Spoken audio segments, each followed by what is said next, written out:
Hindi lang daw ang maanomalyang flood control projects ang dapat imbestigahan ng Administrasyong Marcos ayon kay Vice President Sara Duterte. Maging ang mga school building na dati na raw niyang ibinunyag bilang DepEd Secretary, pinaghahati-hatian ng mga congressman. May report si Joseph Moro. Sa administrasyon, panoorin na lang natin sila sa circus nila. Panoorin na lang natin sila sa kanilang zarzuela. Ganito tinawag ni Vice President Sara Duterte ang investigasyon ng administrasyon sa mga anomalya sa proyektong kontrabaha. Sabi ng bise, kailangan palawakin ang investigasyon. Huwag tayo tumigil sa flood control projects dahil noong 2024, last year, nagsabi na ako sa school building program pa lang ng Department of Education, pinaghati-hatian na ng members of the House of Representatives, walang nagsasalita, walang nag-iimbestiga. Sinusubukan pa namin kunan ng pahayag ang Malacanang at Kamara kaugnay sa sinabi ng bise na di nalalayo sa puna ng kapatid niyang si Davao City Acting Mayor Baste. The President himself ay ginagamit na yung flood control projects na PR niya. Responsibilidad niya naman talaga yon.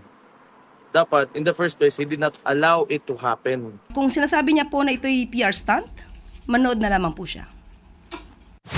Kaugnay naman ang utos ng lifestyle check ng Pangulo hamon ng bise. Hindi lang yung elected public officials, pati yung mga appointed public officials. Dapat deep dive kung sino yung mga dummy. Ilabas yung mga dummy ng mga public officials. Nauna nang sinabi ng palasyo na lahat ng opisyal ng gobyerno ay isasalang sa lifestyle check at uunahin ng DPWH.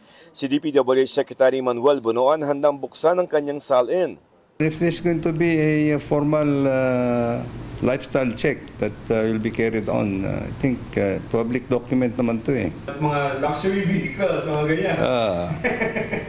Well, we just have to say, we had just 3 years in this administration, and I also came from the private sector. Yeah. But I'm open. Anything.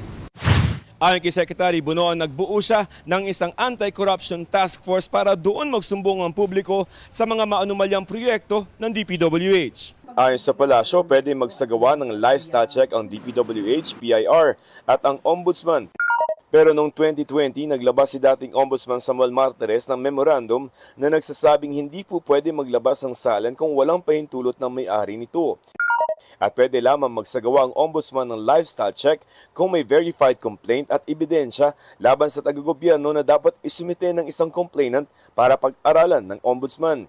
Ipinatigil din ni Martires sa mga lifestyle check noon dahil nagagamit umano ito para siraan ang mga opisyal ng pamahalaan. Nagretiro ngayong Agosto si Martires. Itinalaga muna ng Malacanang si Dante Vargas bilang acting ombudsman. Hinihingan pa namin ang kanyang opisina ng pahayag kung ano ang gagawing aksyon ng ombudsman sa utos ng Pangulo pero wala raw muna itong pahayag. Ang BIR naman sinimula ng silipin kung nagbabayad ng tamang buwis sa mga government contractor. Isa sa ilalim din nila ang mga kawani ng gobyerno sa lifestyle check. Nakikita natin na marami silang ari-arian na finoflaunt at nakikita natin na malaki ang kanilang mga properties yung titingnan natin. So ibabangga natin yan sa revenues. Joseph Morong, nagbabalita para sa GMA Integrated News.